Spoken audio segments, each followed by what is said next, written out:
Mateus capítulo 7, do versículo 7 até o versículo 11. Pedi e dar-se-vos-á, buscai e achareis, batei e abrir-se-vos-á. Pois todo o que pede recebe, o que busca e encontra, e a quem bate abrir-se-lhe-á. Ou qual dentre vós é o homem que, se porventura o filho lhe pedir pão, lhe dará pedra? Ou se lhe pedir um peixe, lhe dará uma cobra? Ora, se vós que sois maus, sabeis dar boas dádivas aos vossos filhos, quanto mais vosso Pai que está nos céus dará boas coisas aos que lhe pedirem. Amém? Esse texto é uma bênção, né? Traz muita alegria para os nossos corações. Se vós que sois maus, sabeis dar boas dádivas aos vossos filhos, quanto mais o vosso Pai Celestial. Vamos orar? Senhor, graças te damos por esses momentos aqui na tua presença. Te bendizemos pelo privilégio que o Senhor nos dá de termos a tua palavra, de podermos nos reunir em teu nome. E nós queremos pedir ao Senhor nesse momento, Pai, fala o nosso coração, renova a nossa fé, renova a nossa alegria, renova a nossa disposição e, principalmente, Senhor, renova a nossa esperança. Aqueles que confiam no Senhor não serão envergonhados, jamais serão envergonhados. Aqueles que têm depositado a sua confiança na tua palavra, nas tuas promessas, que têm vivido pela fé, numa fé viva, num relacionamento vivo com o Senhor, nunca serão envergonhados. Então nós te pedimos que o Senhor fale conosco nessa noite, em nome do Senhor Jesus, Pai. Amém? Podem se assentar.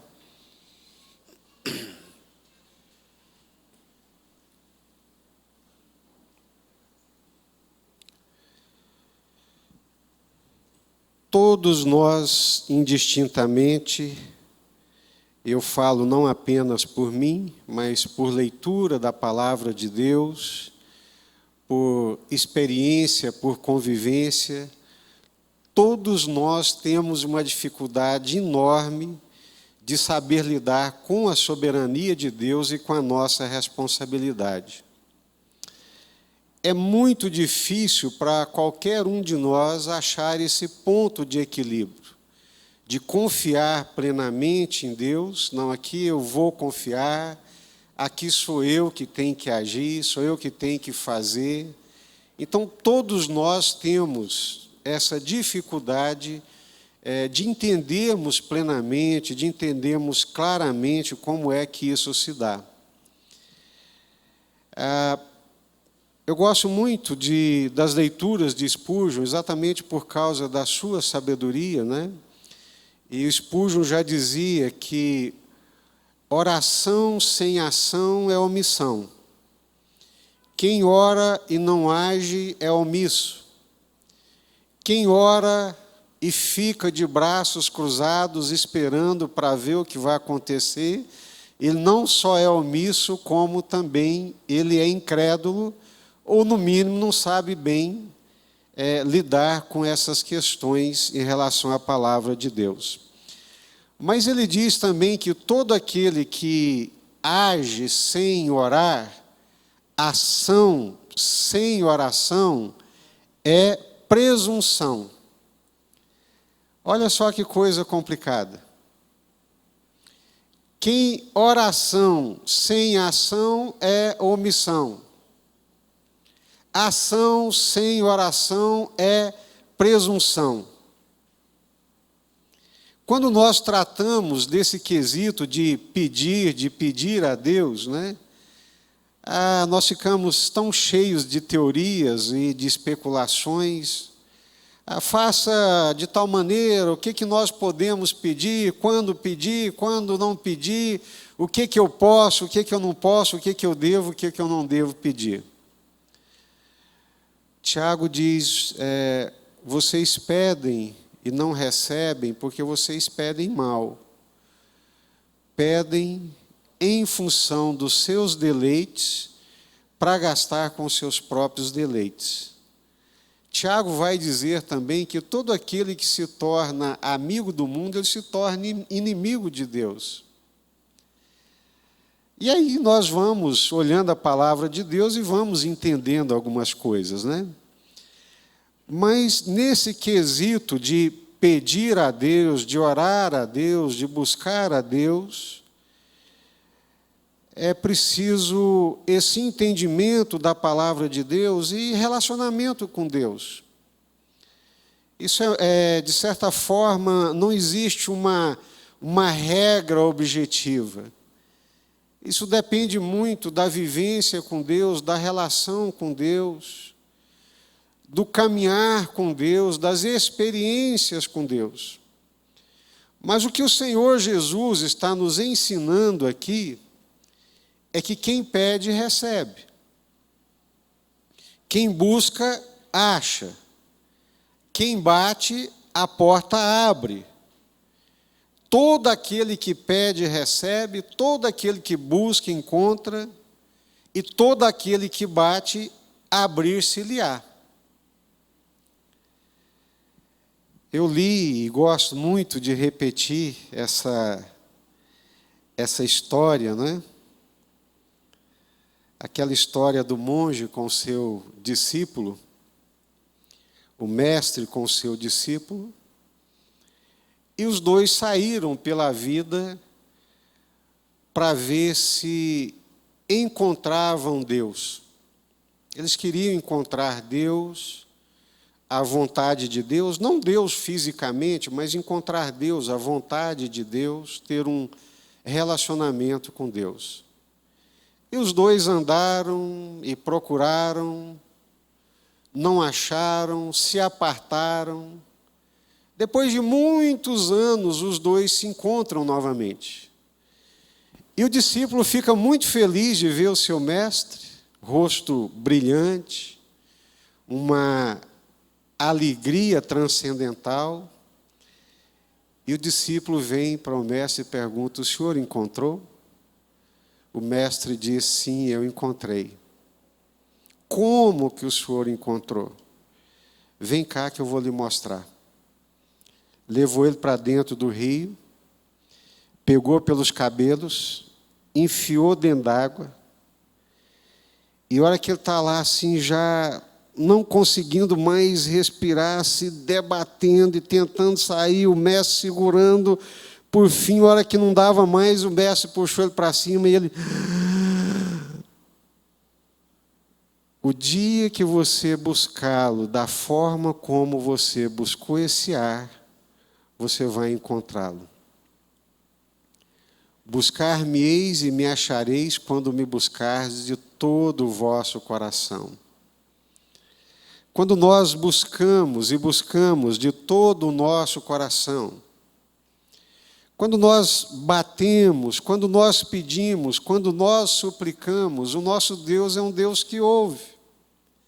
É um Deus que responde às nossas orações. No mínimo que a gente pode receber de Deus é um não. Ou então nós podemos receber de Deus um espera. Ou então podemos receber um sim. O que importa é o nosso relacionamento com Ele, sabendo que Ele é o nosso Pai Celestial. E que se o pai terreno, sendo mau como é todo ser humano, sabe dar coisas boas para os seus filhos, quanto mais o nosso Pai Celestial. Se até os animais sabem cuidar de uma forma amorosa, doadora, capaz de darem as suas próprias vidas pelos seus filhotes, quanto mais o nosso Pai Celestial. O nosso problema na nossa relação com Deus é porque nós perdemos de vista esse relacionamento íntimo e pessoal de que Ele é o nosso Pai Celestial, de que Ele se importa conosco. Ele cuida de nós.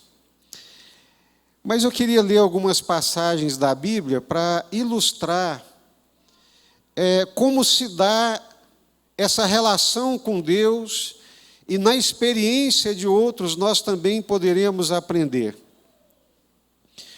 Moisés morre, daquela geração inteira de Moisés só sobram Josué e Calebe. Antes de morrer, o Senhor ordena a Moisés: você vai passar a responsabilidade, a autoridade de conduzir o povo para a terra prometida ao Josué. Josué recebe essa incumbência, o Senhor o adverte: ser forte, ser corajoso, não temas, porque eu sou contigo. E ele entra em Canaã e começa a guerrear, começa a desapossar aqueles moradores para estabelecer a nação de Israel naquele lugar. E lá em Josué, no capítulo 14, você não precisa abrir sua Bíblia, eu vou ler.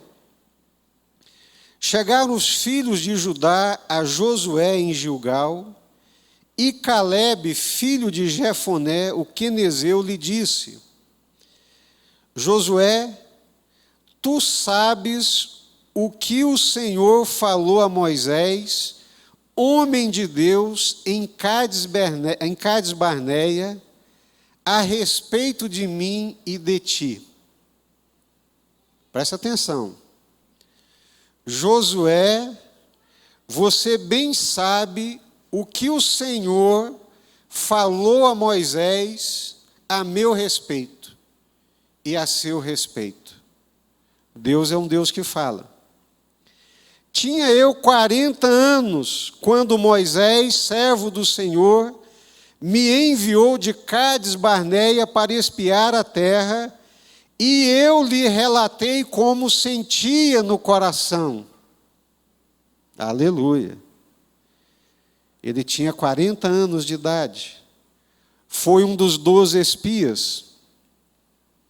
Mas meus irmãos que subiram comigo desesperaram o povo, eu, porém, perseverei em seguir o Senhor meu Deus.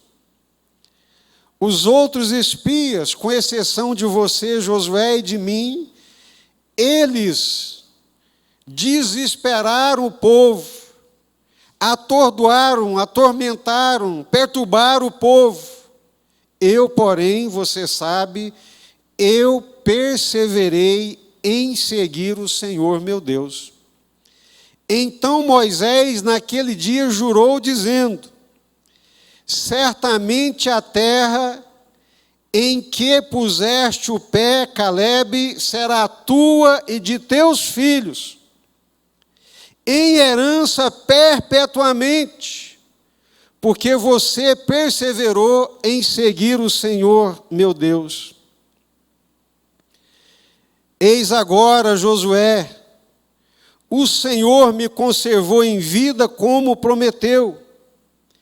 45 anos há desde que o Senhor falou esta palavra a Moisés, andando Israel ainda no deserto, e já agora sou de 85 anos.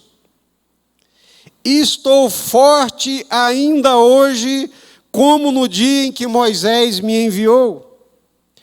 Qual era a minha força naquele dia, tal ainda agora para o combate, tanto para sair a ele como para voltar.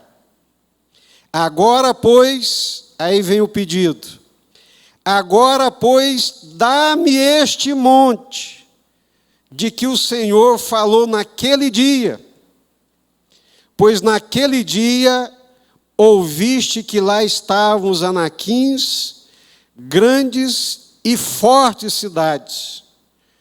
O Senhor será comigo, para os desapossar como prometeu. Josué o abençoou e deu a Calebe, filho de Jefoné, Hebrom em herança. Portanto, Hebrom passou a ser de Calebe, filho de Jefoné, o quenezeu, em herança até o dia de hoje, visto que perseverara em seguir o Senhor Deus de Israel. Dantes, o nome de Hebrom era Kiriate Arba. Este Arba foi o maior homem entre os anaquins, e a terra repousou da guerra. Que linda essa história. Um servo de Deus que persevera em andar no caminho de Deus. Um homem que confia no Senhor, seu Deus, de todo o seu coração. Mesmo quando a maioria lhe é contrária. Mesmo quando o número lhe é desfavorável. Ele persevera em confiar no Senhor de todo o seu coração. Vocês se lembram da história? Moisés manda os 12 espias, eles vão exatamente nesse ponto aqui, na região de Anak, onde agora, depois de 45 anos, está Josué e Calebe novamente. Quando eles chegaram ali, ainda relativamente jovens, com 40 anos de idade, os 12 viram os gigantes que moravam ali naquele lugar. E quando eles voltaram para dar o relatório, o Calebe disse: gente, vamos, porque o Senhor é conosco. O Senhor nos dará a vitória. E os 10 espias começaram a dizer: essa terra é terra que devora os seus moradores. As cidades que lá estão são fortificadas, são muradas, intransponíveis.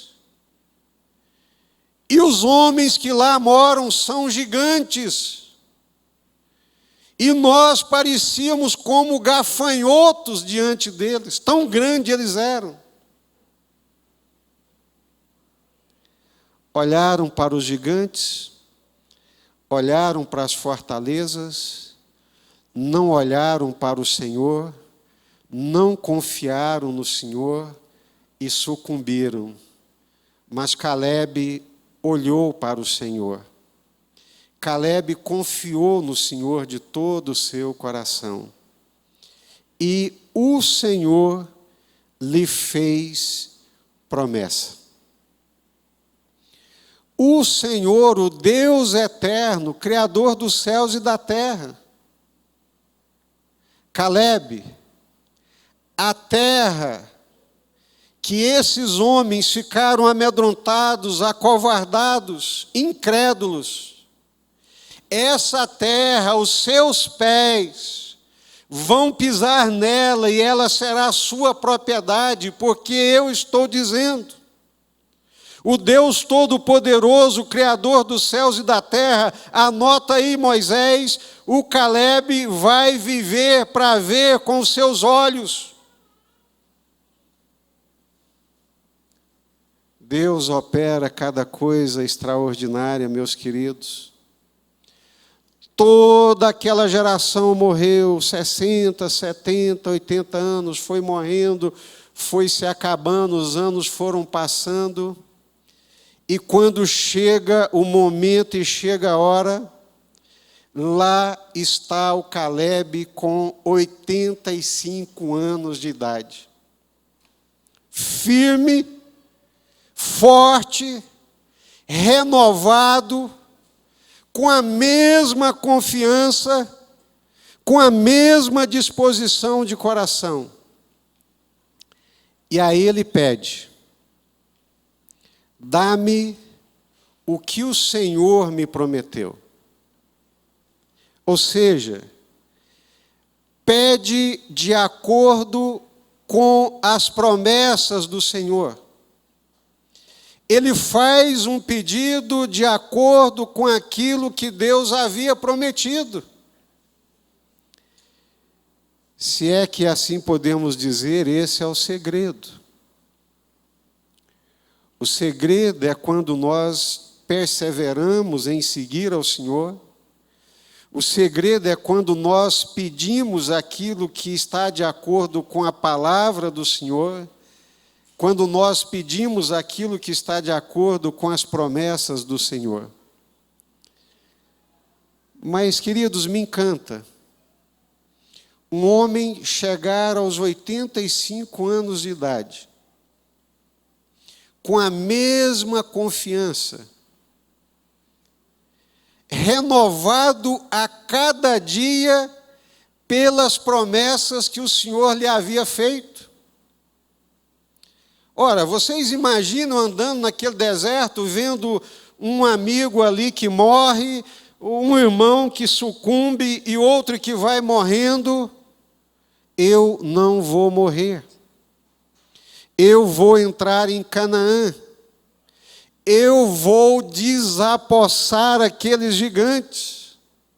Eu vou entrar naquela terra. Eu vou ficar vivo para ver. Porque o Senhor disse, o Senhor falou. O Senhor não é homem para mentir.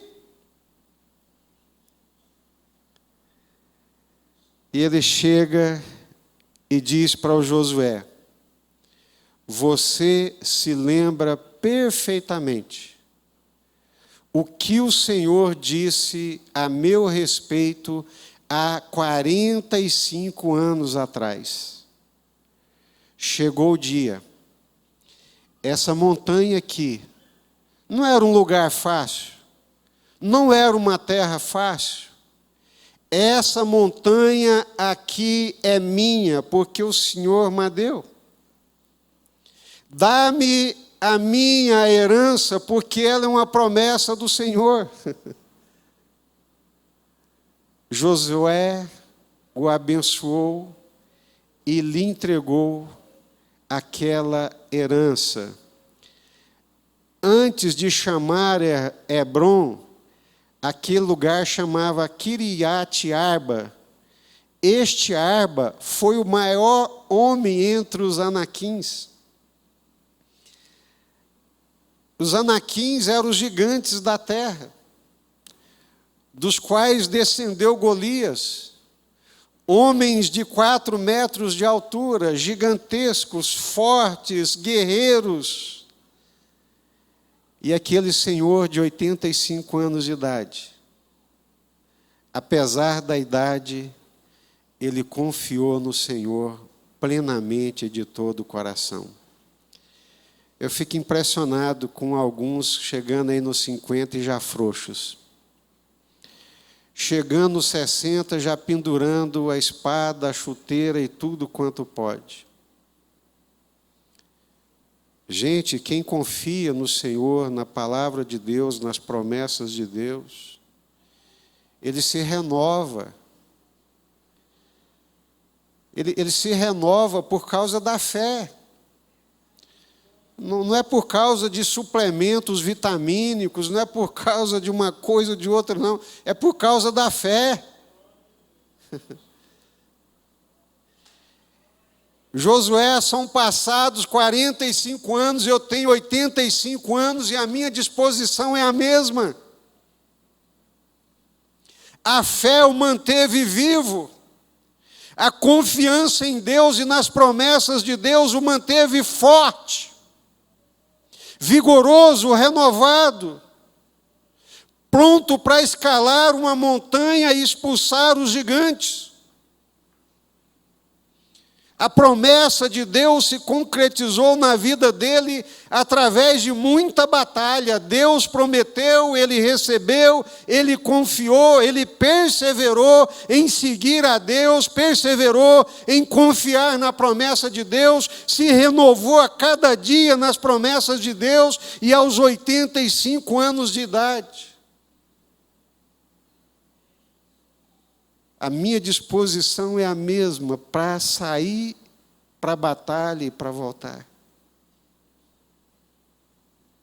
Glória a Deus.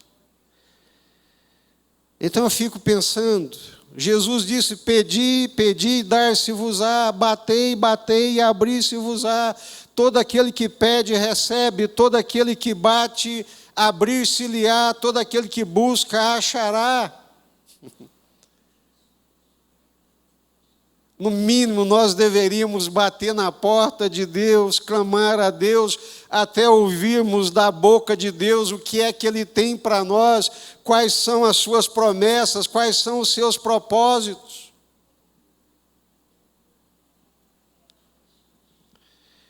Vocês acham que Caleb passou a vida batendo cabeça? Ah, eu vou ficar por aqui mesmo, já estou meio velho. Ah, não, ô Josué, essa Kiriat Arba, você está doido, rapaz? Isso é habitação de gigantes. Tinha 3 etnias de gigantes que moravam naquela montanha. Ô Josué, o tempo passou, meu amigo, já não estou mais com aquele vigor dos 40. Faz o seguinte, me dá uma porção aqui na planície mesmo e está tudo bem, e a gente resolve e fica tudo em paz. Não. Ousadia, coragem, fé, são coisas que habitam o coração de quem anda com Deus e persevera em seguir ao Senhor, seu Deus.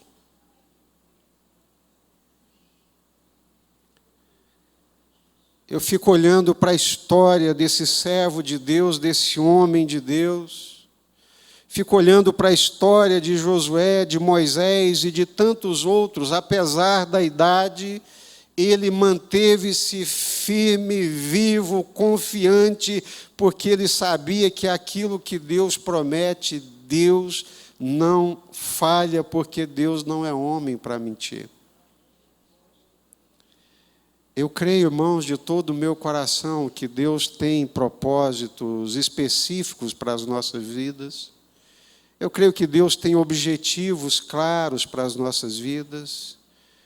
Mas o problema é que nós somos incrédulos, nós não buscamos o Senhor, nós não batemos na porta do Senhor e passamos a vida batendo cabeça de um lado para o outro, igual cabeça de vento. Um dia quer ser uma coisa, outro dia quer ser outra, um dia quer Kiriat Arba, outro dia quer Jerusalém, outro dia quer Jericó, na verdade não sabe nem o que é que quer.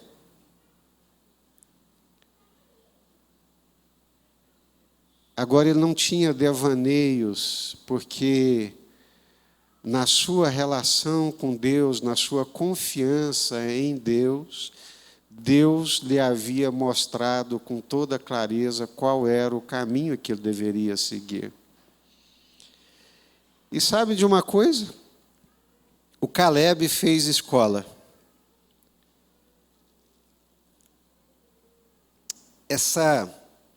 Essa ousadia, essa intrepidez, essa força de espírito, essa autoestima saudável, mas forte, que o leva a chegar até Josué e relembrar da história. Não estou aqui pedindo uma coisa impossível. Não estou aqui sendo cobiçoso, não estou aqui sendo invejoso, mas estou aqui para pedir a porção que o Senhor me deu. Então, Josué, você sabe o que o Senhor falou a meu respeito. Você estava lá, você foi testemunha. Então agora, meu querido, em nome de Deus, da palavra de Deus, das promessas de Deus, dá-me o que o Senhor me prometeu.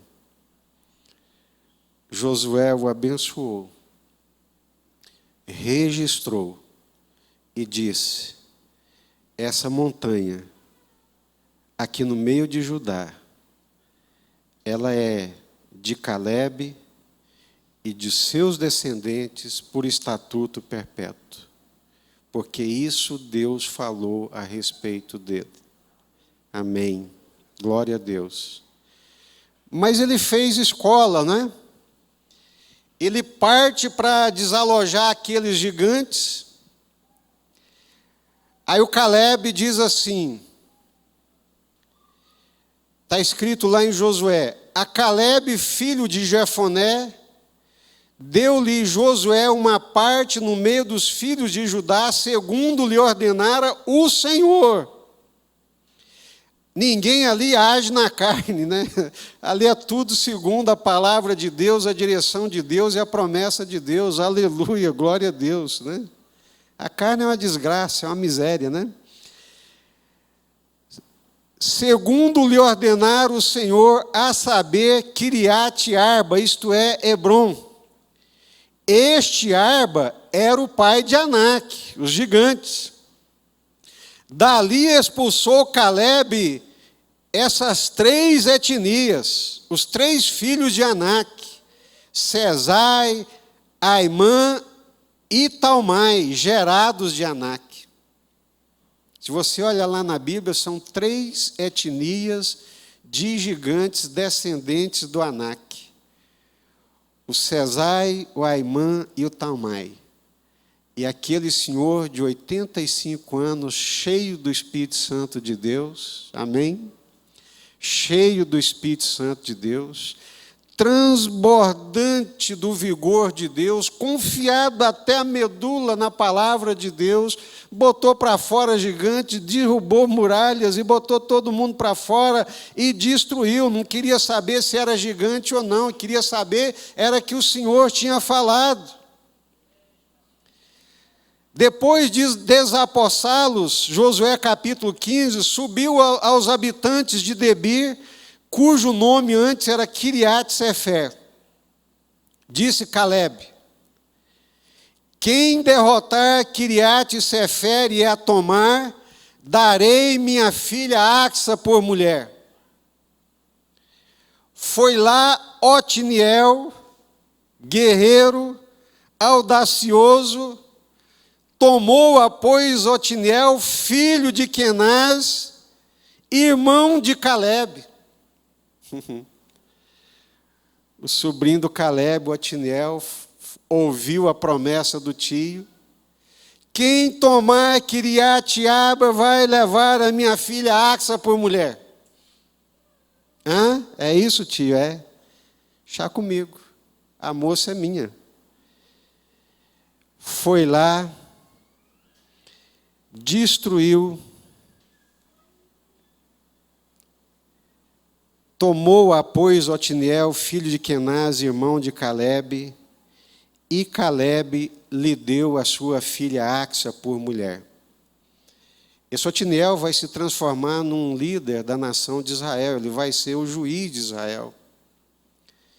Ele vai ser um homem que Deus vai usar para libertar a nação de Israel, matando um opressor e se transformando no juiz daquela nação. Esse Otniel, esse jovem corajoso que sai à batalha e peleja diante de uma promessa que é feita, ele acredita, ele confia. E Caleb lhe deu a filha Axa por mulher. Axa, a filha de Caleb, quando se foi ao seu marido Otniel, insistiu com ele para que pedisse um campo ao pai dela. Pedi e dar-se-vos-á. Otniel pede um campo para o meu pai. Não, Axa, o que é isso? Otniel pede um campo para o meu pai. Não, mas vai ficar mal. Eu estou casando agora. Pede um campo para o meu pai. Esta, quando se foi a Otniel, insistiu com ele para que pedisse um campo a Caleb, o seu pai. E ela apeou do jumento. Então Caleb lhe perguntou: que desejas? Respondeu ela: dá-me um presente. Deste-me terra seca, dá-me também fontes de água. Então lhe deu as fontes superiores e as fontes inferiores. Eu tenho que tirar o chapéu para Axis. Eu tenho que tirar o chapéu para a ousadia de uma mulher que aprendeu olhando para o seu pai. O pai não podia reclamar porque ela viu o pai tendo ousadia e fé. Pede um campo para o meu pai. Se você olhar na Bíblia, querido, você vai ver que mulher não recebe herança. Mulher não tem herança, o nome da mulher não é registrado na Bíblia, mas essa aqui, o nome dela é registrado. Porque ela é uma mulher de fé. Ela é uma mulher ousada. Ela é uma mulher que tem, sabe, algo mais que nós chamamos de fé, de confiança, de ousadia, de intrepidez da parte de Deus. Pediu o campo, recebeu o campo. Desceu do jumento. O que foi, minha filha? O que você quer? O senhor bem que me deu um campo, mas o senhor me deu um campo seco. Eu quero também fontes de água, meu pai. Ah, é, filha? Então eu te dou. As fontes superiores e as fontes inferiores são tuas. Pedi e dar-se-vos-á. Buscai e achareis. Batei e abri-se-vos-á. Eu tenho uma preguiça de uns crentes que falam assim, mas para que eu vou pedir? Deus já sabe de tudo. Isso se chama determinismo. Deus não é determinista, Deus não criou robôs. Ah, mas eu vou orar para quê? Deus já sabe de tudo. Vai orar porque Deus é um Pai celestial. E tem coisas que acontecem na terra a partir da nossa oração. Como é que é isso? Não sei.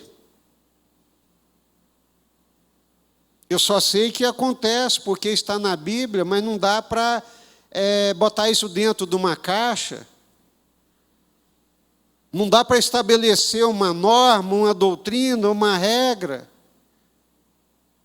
Acabamos de ver a Tainara lendo aqui na abertura do culto, aquele leproso que não podia se aproximar da cidade. Mas ele tem coragem de aproximar. Não lhe era permitido. Todo mundo gritava que ele era imundo, mas ele cria coragem. E com certeza tinha muitos outros leprosos, e os outros ficaram lá no canto, mas ele não, ele saiu do canto dele, ele veio até o Senhor Jesus. Senhor, tenha misericórdia de mim. O que é que você quer? Eu quero ser limpo, Senhor. Fica limpo, meu filho. Quantos leprosos tinha Israel naqueles dias? E quantos ficaram limpos? Exatamente esse que teve a coragem de sair do seu lugar, que teve a ousadia de enfrentar situações adversas, chegar até o Senhor e dizer, Senhor, tenha misericórdia de mim, tenha compaixão de mim, Senhor, não dá para viver dessa forma, não dá para viver dessa maneira, Senhor, tenha compaixão de mim, tenha misericórdia de mim, não dou conta mais, não aguento mais. O que você quer, meu filho? Por favor, Senhor, me limpa, eu quero ser limpo, é só isso que eu quero. Eu quero. Fica limpo. Quantos cegos tinha Israel? Mas o Bartimeu foi curado por quê? Porque ele abriu a boca no mundo. Jesus, filho de Davi, tem misericórdia de mim. Quem é que está passando aí? Que barulho é esse que eu estou escutando? É Jesus. Jesus, o Jesus lá de Nazaré, ele, Jesus, tenha misericórdia de mim. Cala a boca, Bartimeu, você está perturbando. Jesus, quanto mais eles mandavam calar a boca, mais ele gritava, Jesus, tem misericórdia de mim. Jesus, socorro. Jesus, tem misericórdia de mim. Oh, Jesus. E o barulho chegou até Jesus. E aí, Bartimeu? O que você quer que eu te faça? Parece a coisa mais óbvia do mundo, não é? Eu quero ver, Senhor. Eu quero ver, Senhor. Veja. Seja feito conforme a tua fé. E os olhos dele se abriram imediatamente. Aquela mulher Ciro-fenícia, estrangeira, Ciro-fenícia. Eu não vim senão para as ovelhas da casa de Israel. Deus me enviou para as ovelhas perdidas da casa de Israel. Senhor, tenha misericórdia de mim, Jesus. Socorro, Jesus. A minha filha está endemoniada, Jesus. Socorro, Jesus, o demônio está acabando com minha filha, o demônio joga ela de um lado para o outro, o demônio está destruindo a vida da minha filha, socorro, Jesus. E Jesus foi andando, e a mulher foi gritando, e os discípulos não aguentando mais, Senhor, pelo amor de Deus, Senhor, por favor, despede a mulher, porque isso aí já não dá mais, está ficando chato para ela e para nós também. Aí Jesus parou, ela se aproximou. O que foi? Senhor, socorro. Pedi e dar-se-vos-á. Batei e abrir-se-vos-á. Todo aquele que pede, recebe. Todo aquele que bate, a porta se abre. Socorro, Senhor. A minha filha jaz horrivelmente endemoniada. Eu não posso pegar o pão dos filhos e lançá-lo para os cachorrinhos. Misericórdia. Se fosse outro, pega essa sua cura, pega tudo isso aí. Me chamou de cachorro, me chamou de cachorrinho, de cão. É assim que os judeus chamam o gentio. Eu sei, Senhor, eu sei. Mas os cachorrinhos comem das migalhas que caem da mesa do Senhor. O que vier do Senhor, ainda que sejam migalhas, vai resolver a minha situação. Vai, mulher. Vai, seja conforme a tua fé. E ela foi, e ela creu. E quando ela chegou lá, a menina estava curada. Amém? Vamos orar? Vamos ficar de pé. Com esses exemplos aqui, meus queridos irmãos, eu gostaria muito que nós tivéssemos essa confiança, essa graça bem medida, bem temperada. Nós não precisamos de exageros humanos e carnais, né? Caleb perseverou em seguir ao Senhor e dele recebeu a promessa preciosa. Quando chegou lá, pediu a Josué sua herança com base nas promessas do Senhor. Não era um lugar fácil, montanhoso, habitado por gigantes, mas a sua confiança no Senhor era maior do que aqueles gigantes. A confiança dele em Deus era maior do que os gigantes. A fé dele no Senhor, a confiança dele em Deus, no caráter de Deus, era maior do que aqueles gigantes. A Axa viu o pai pedir e receber. A Axa viu o pai ser intrépido, ousado e corajoso. Ela viu. Otiniel, pede para o meu pai um campo. Não, Axa, mulher, você é mulher, filha. Mulher não pode ter herança. A herança é dos filhos homens. E pede para o meu pai um campo, rapaz. Pede, o máximo que você pode ouvir é um não. O não você já tem. Pede um campo, meu pai. Pede. Desceu do jumento. O pai viu. O que foi, minha filha? O que você quer? O Senhor me deu um campo, mas me deu um campo seco. Eu quero que o Senhor me dê também fontes de água, pai. Tá bom, minha filha. As fontes superiores e as fontes inferiores são tuas. Rega a tua terra. Eu te dou. Pede. Amém?